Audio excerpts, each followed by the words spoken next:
এবার আমি এসেছি সেন্ট্রাল আমেরিকার পানামায়। আমায় পৃথিবীর সবচেয়ে বিপজ্জনক জঙ্গল আর ম্যানগ্রোভের জলাভূমিতে নামিয়ে দেওয়া হবে। চারিদিকে ভয়ঙ্কর সব প্রাণী আর গাছ। আপনাদের দেখাবো কিভাবে এখান থেকে বেঁচে বেরোবেন। বাপরে!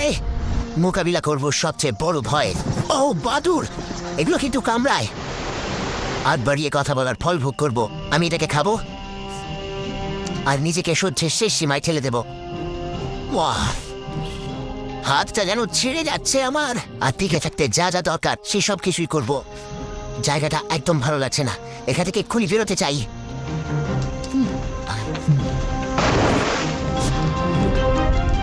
Man vs. Wild with Bear Grylls.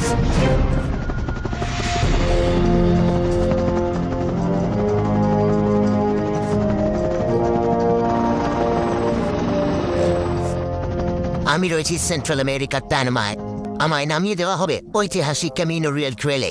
এই প্রায় ৮০ কিলোমিটার রাস্তা প্যানামার বিপজ্জনক জঙ্গলের মধ্যে দিয়ে এঁকে বেঁকে চলে গেছে। প্যাসিফিক থেকে ক্যারিবিয়ানে রত্ন আর সোনা নিয়ে যাওয়ার জন্যে স্প্যানিশ দখলদারেরা এই ঐতিহাসিক পায়ে চলা পথ বানায়।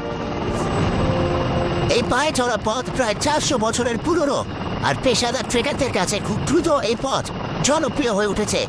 কিন্তু এখানে একবার হারিয়ে গেলে অক্ষত অবস্থায় ফেরত আসা প্রায় অসম্ভব। এই প্রাচীন পায়ে চলা পথ কতটা কঠিন সেটা আমি আপনাদের দেখাবো, আর দেখাবো এখান থেকে কি করে বেরোতে হয়।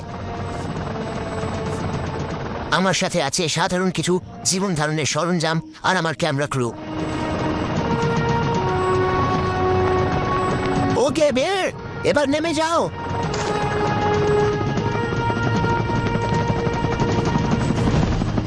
এই হেলিকপ্টার আমি আবার দেখতে পাবো আমার অভিযানের শেষে ক্যারিবিয়ান উপকূলে।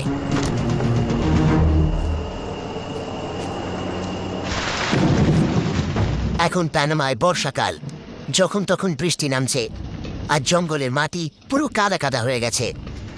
আর এই বাজ পড়ায় অবস্থা আরো খারাপ।